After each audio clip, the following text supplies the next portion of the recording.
I feel like I need a squunchy, a hair squunchy. Really? What do they call those things? It's a scrunchie. No one wears those anymore. I know, but I feel like her music goes with scrunchies to me. Like I want to put neon scrunchies in my. Does that make sense? Yeah, it does. That's a good point. It is a good point. Adam Levine, ladies and gentlemen. My gosh, Adam Levine. I remember the first time you came in to Kiss FM. We were over there in Hollywood and Highland studio. The first time I met you, I think, on the radio. Yeah. And, you know, I think you had a number one with This Love at that point. And then several other number ones. And then lots of great music. And then I remember we talked for a little bit, and you were like, look, I'm having the best time, but I think this is kind of it. We'll just do these songs for the rest of our lives. And then... And now there's some more. Whoa. No, but not some more. These are different. I mean, they're all number ones, and they're different. So, like, how do you put into words sort of what happened behind the scenes to take you to this new place? First thing I want to say is, my little brother and sister are in the car right now. And shout it out. They begged me. They begged me. And Sam and Liza, I love you. Go to school. But they're carpooling? They're in carpool. Okay. Got that out of the way. I love you guys. I think we had to change, and we had to evolve, and we had to move forward. I think that was maybe when we were talking back then. I hadn't really realized that yet. And so relatively recently I thought to myself, you know what, I'm going to take some risks. We got to shake things up because we've been around for a long time now. If we want to continue to move forward, then we got to try new things. Take some risks. And when you first started playing with different sounds, did you hit these sounds right away? Or did you play with a bunch of different sounds? Well, first thing we did was I never liked to write songs with anybody else. I always liked to keep it exclusively in the band. Okay, got it. So that was the biggest change. That was like, okay. And then we got with some of these guys, and it was Stereo Hearts, actually, believe it or not. It was the first thing that we did. And then that went so well, that I thought, okay, well, now, and then Jagger came around, and I was like, oh my God. Okay, but I mean, that was like a game changer, wasn't it? Huge. That was the scariest thing we've ever done, because it's not it's a very polarizing song. It's not like people either love that song or they hate that song, and especially when you don't know yet, because we were the night before it came out, we did it on The Voice. I was like, oh my God, this is either career death or it's going to be the biggest song in the world. That's kind of fun though. It's exciting. And are there permissions from Mick? No, I don't think he has to. He didn't. I know that he kind of semi-approved, at least, because we asked for some footage when we did the video, archival stuff for the video. But I don't know if I'm sure he doesn't necessarily love the song, listen to it all the time. But it's a very confident song. Yeah, well, he was a confident. He's a confidence icon. That guy. Yeah. And that's his whole thing, is the way he does it. And you moved like him, and you dressed like him. Well, I don't know. Do I? Well, you did in that video. Cool. I mean, my God, E had all this raw footage, and I didn't want to see any of it. They kept saying how to do these teases for E News. And Adam Levine, like you've never seen him before, naked. I'm like, I don't need to. Do I have to promo this 8 times?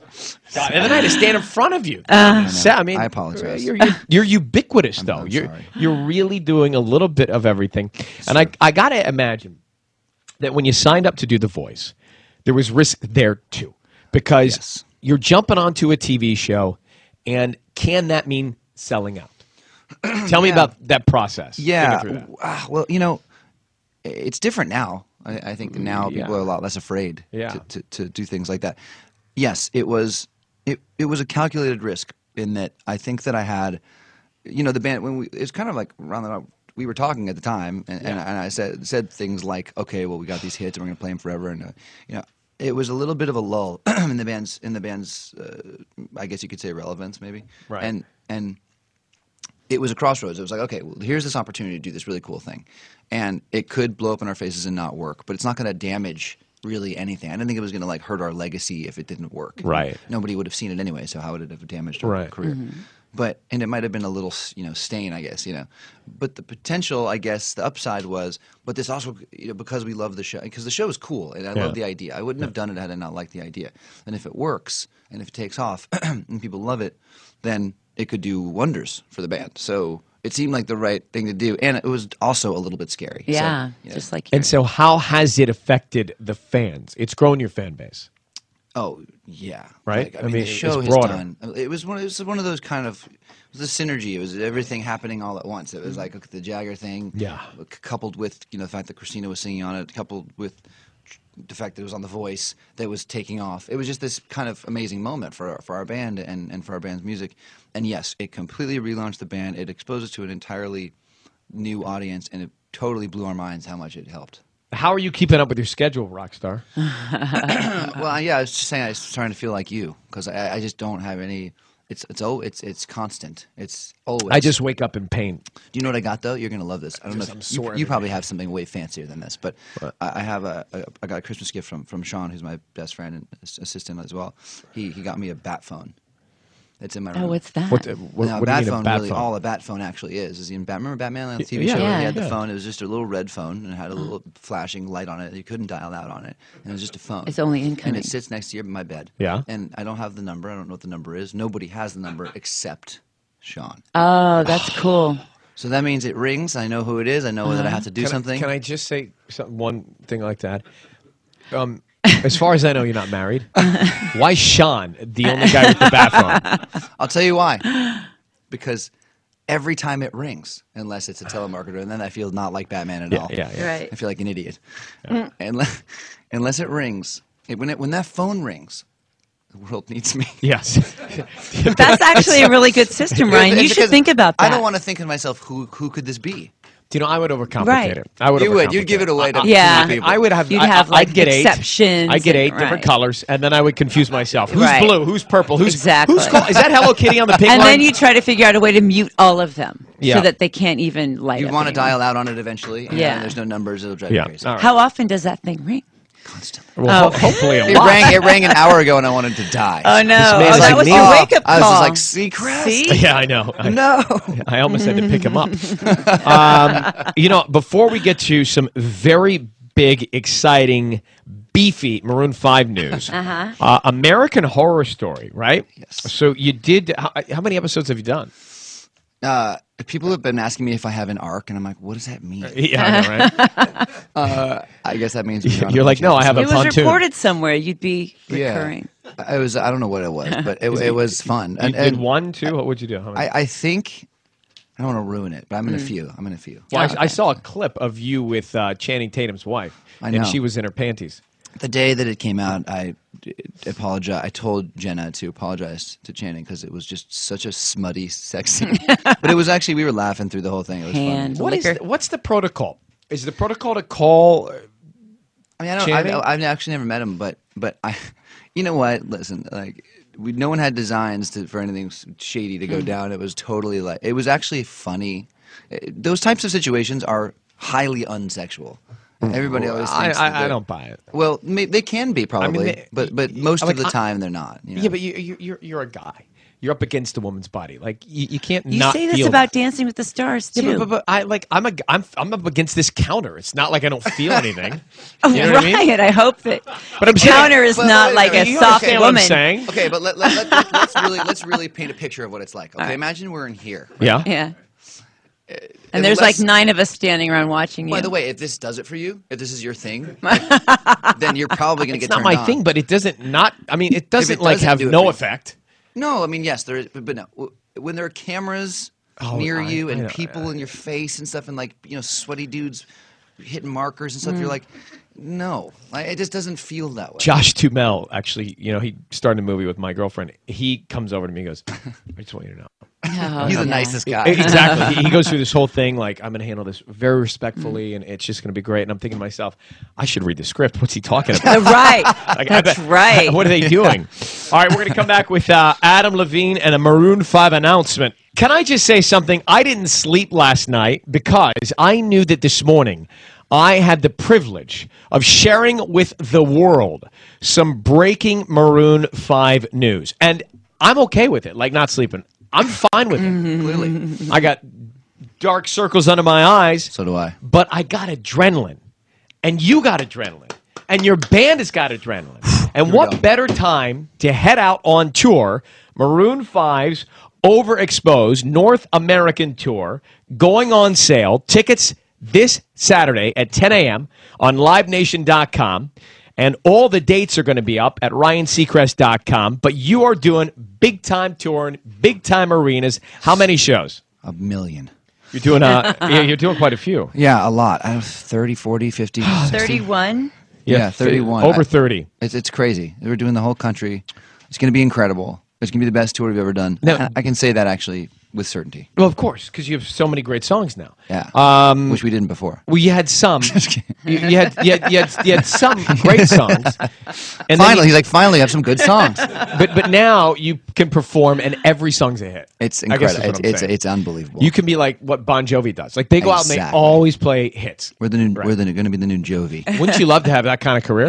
Yeah. Yeah, I think John pulls in about $300 million. I saw him in the studio, and I was like, I'd like to do what you do. Yeah, they have endurance. All right, so the tour kicks off February 13th. That is the day before a very special day in your life, Adam. Oh, my Adam. God, that's right. It's Singles Awareness Day the next day. I know.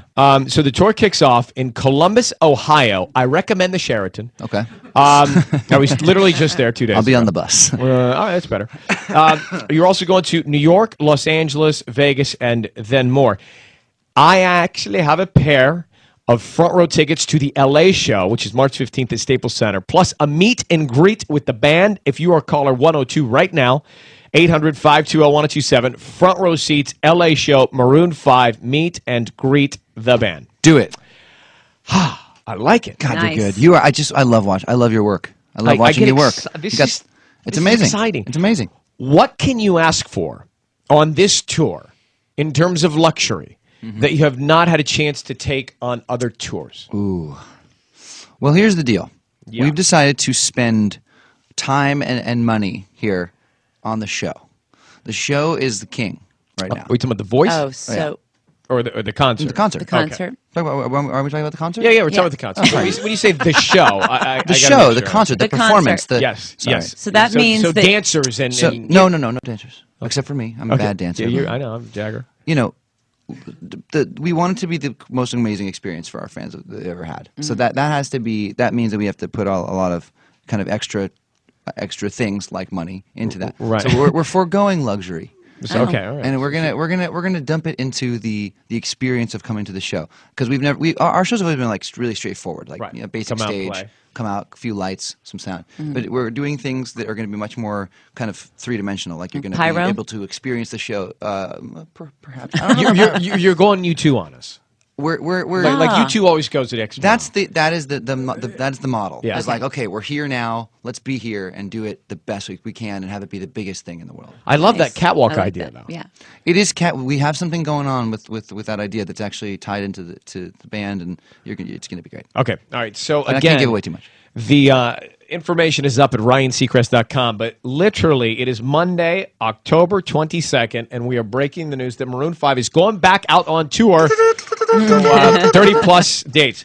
Now, I'm going to quickly, because I know you got to roll, I'm going to quickly play Truth Pong. This is just like beer pong, but there's no beer. And you have to tell the truth? Well, yeah, preferably. Or a clever lie. Yeah, exactly. Just sell it. So if you get the ball in, you do not answer the question. Okay. If you miss, you do. Wow. All right, here we go. You have to get the ball.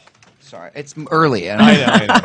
I can't be tied in. Oh, this is like all confusing. See, Adam Levine wakes up with like bedhead that I actually would spend an hour trying to get. I was just going to say that, Ryan. It's kind of frustrating. His was made naturally by Mr. Pillow.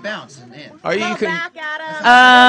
Can he bounce him in? They want you to back up a little bit. Yeah, you can bounce, but just back up. There's like an official line. Oh yeah. Okay, here we go. Want me to hit it now? Get in it. Yeah. I'm going to bounce. Just let me know. Well, whatever you want. Oh. Did you make it? He made it. Well, don't look so cocky about it. I mean, I just looked up and saw his face. This arrogant look on his face. All right. So, boy, are you lucky you don't have to answer that question. I don't want to hear it. All right. Strike the question. Next one. I got to do another one? Yeah. No, if you make it in, you don't have to answer.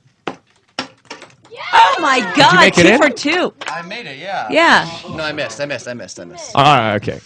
What's one tattoo you regret? Ooh. I have no regrets in life, Ryan. But there's got to be one that's like Mickey Mouse. I don't necessarily regret one. I have one that was an idea that went kind of wrong. It's like a sun, and it's super ugly. And so I covered it up with some clouds, and it got worse. It gets worse. Oh, yeah. no. And it's just, it's not so much like at least it's not like, Bart Simpson on my butt cheek. Or Right. But it looks like a 5-day forecast. It's not my favorite. Yeah, it does look like a 5-day. All right, let's hit one more. All right, one more. Which cup would you like to do? Go for the middle. Yeah, take the middle solo cup. Yes. That was a really confident try, but it missed. I'm going either way on this because I know that hate's too strong of a word. It is. And you probably won't answer it. I was going to say, what Maroon 5 song do you get sick of playing? But that's almost not fair because... Okay, I can answer the question. All right, what is it? In a roundabout political way. Don't say one of them. Do I get sick? Which one do I get sick of playing? Like, well, you just... No, okay. This is the real answer. This isn't bogus. Okay. I love playing them all. There's some that I love to play more than others, right? No, Right. it's true. I have my Okay, yeah. favorites. But then, I don't know, like, what makes the songs fun to play a lot of the time crowd. isn't necessarily what they mean. Yeah, it's the crowd. So the crowd makes everything fun or less fun depending on their reaction. It's not a song-by-song basis. That actually is the truth. Okay. Well, I like that honesty. Okay. I hate telling the truth, and that was true. One more. And you don't have to one throw more. I was just going to ask you. All right, here we go. Miss. I missed! Oh, shoot. I'll have to tell the truth. What singer would you never, ever want to do a duet with? Oh, you're such a jerk. Oh, my God. What CeeLo. singer would I never want to do a duet with? Yeah. After hearing you before I came in, Ryan Seacrest. Yeah, good answer. This love has taken its toll. Huh? I like your passion. Do you know what I love about Adam Levine? What? Is that when you go by his pad, he plays his own music videos to himself. Stop He it. sings his own songs. He's got pictures of himself up. It's a real shrine. And when you Is walk it in, you got to true? pay respect. Well, it's on a loop. That you commissioned a swimming pool with yourself in mosaic tiles? How did you guys find that out? Is it not true that when you have guests over, you ask them to sit and listen to an album before you'll speak with them? That's true, actually. That's true. It's good to see you, brother. All right, man. Adam Levine from Maroon 5 and The Voice. We'll be right back. Yay.